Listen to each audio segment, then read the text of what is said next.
எங்க work culture பத்தியும் கொஞ்சம் சொல்லணும்யா. அதாவது இன்னைக்கு சாஃப்ட்வேர் இண்டஸ்ட்ரியில நீங்க நுழைஞ்சு பாத்தீங்கன்னா இந்த விஞ்ஞானிகளோட ஆராய்ச்சி கூட்டத்துக்குள்ள நுழைஞ்ச மாதிரியே இருக்கும். அப்படியே எல்லாம் ஸ்ட்ரிக்டா அப்படியே அசையாம மானிட்டரியே பார்த்துன்னு இருப்பாங்க. நான் இப்படிதான் ஒருத்தன் தலைமுடியதான் நீளமா வளர்த்துட்டான்னு நினைச்சு தொட்டு பார்த்தா ஒட்டடங்க. அவன் 4-5 மாசமா நகரவே இல்லை. கேட்டா கேரியர். இன்றைய இளைஞர்கள் கம்ப்யூட்டர் முன்னாடி உட்கார்ந்துட்டு எதிர்காலம் எதிர்காலம் அப்படின்ட்டு தன் இளமை காலம் முழுவதையும் இழக்கிறார்களே, இதை விட என்ன பெரிய இழப்பு வேண்டும் நடுவரே? இன்னைக்கு ஒரு 8ஆம் கிளாஸ் படிக்கிற பையனோட ஷெட்யூல் எடுத்து பாத்தீங்கன்னா அவன் ரேஞ்சுக்கு ஏஆர் ரஹ்மானை விட பிஸியா இருக்கான். ஸ்கூல் முடிஞ்சா ஸ்பெஷல் கிளாஸ், அதுக்கப்புறம் மேக்ஸ் டியூஷன் 1, அதுக்கப்புறம் மேக்ஸ் டியூஷன் 2, வீட்டுக்கு வந்தா ஹோம்ஒர்க், மறுநாள் காலைல ஐஐடி கோச்சிங் கிளாஸ்.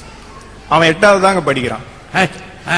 அவன் ஒரு பெரிய இன்ஜினியர் ஆகணுன்றது அவனோட கனவு இல்லைங்க, அவங்க அப்பாவோட கனவு. அருமை. குண்டு குண்டு புக்கா வாங்கி தராரு என்ட்ரன்ஸ் எக்ஸாமுக்கு. இப்படி படிக்க அவன ரோபோவா?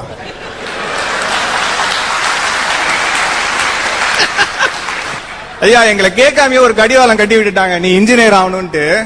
நாங்கள் பந்தயத்தில் ஓடி ஜெயிக்கக்கூடிய குதிரை தான். ஆனால் எங்க வருத்தம் எல்லாம் என்னன்னா அந்த இலக்கை நாங்கள் தேர்ந்தெடுக்கவில்லை.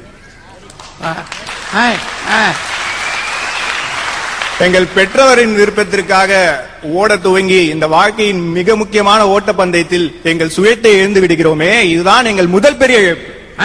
அருமையா, அருமை. இந்த சாப்ட்வேர் இளைஞர்கள் ரொம்ப நாள் கழிச்சு சந்திச்சுக்கிட்டாங்கன்னா என்ன பேசிக்கிறாங்கன்னு நினைக்கிறீங்க ஐயா? நீ எந்த கம்பெனில இருக்க? ஓ ஓகே. ஆன்சைட் போயிட்டு வந்துட்டியா? போயிட்டு வந்துட்டேன்.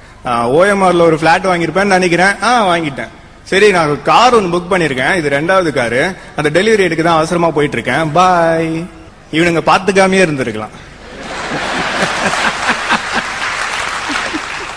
இன்னைக்கு தமிழ்நாட்டுல இருந்து ஒருத்தன் யூஎஸ் போறான். அங்க போயிட்டு அவனுக்கு தீபாவளிக்கு ஒரு பிஜிலி வெடி வெடிக்க வழி இல்ல.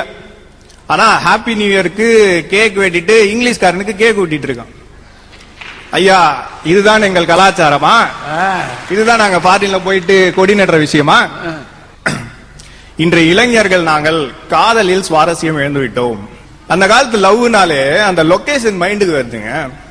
ஒரு வில்லேஜ், ஏரிக்கரை, தென்னை மரங்கள், நிலா, காற்று, பக்கத்துல வேப்ப மரம், அதுல ஜோடி குயில், கரையில காதலன் காதலி, காதலன் காதலி கண்ண பாக்குறான். அந்த இடத்துல ஒரு கவிதை சொல்றான், அன்பே இது என்ன இன்று தரையில் பௌர்ணமி. கவிதை மொக்கையா தான் இருக்கு, ஆனா ரெஸ்பான்ஸ் வருது.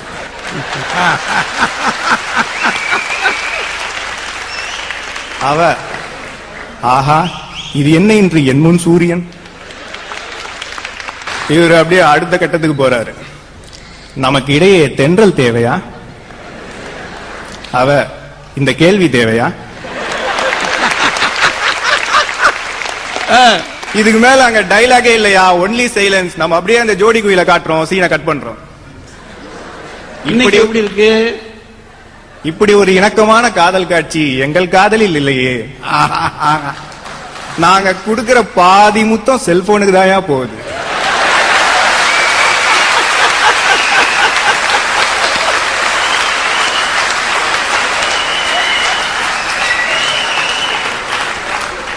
நீங்க நின்னு நிதானமா 2 வருஷம் செஞ்ச காதல நாங்க 2 நைட்ல பேசி முடிச்சிடுறோங்க. 3வது நாள் பேச விஷயம் இல்ல.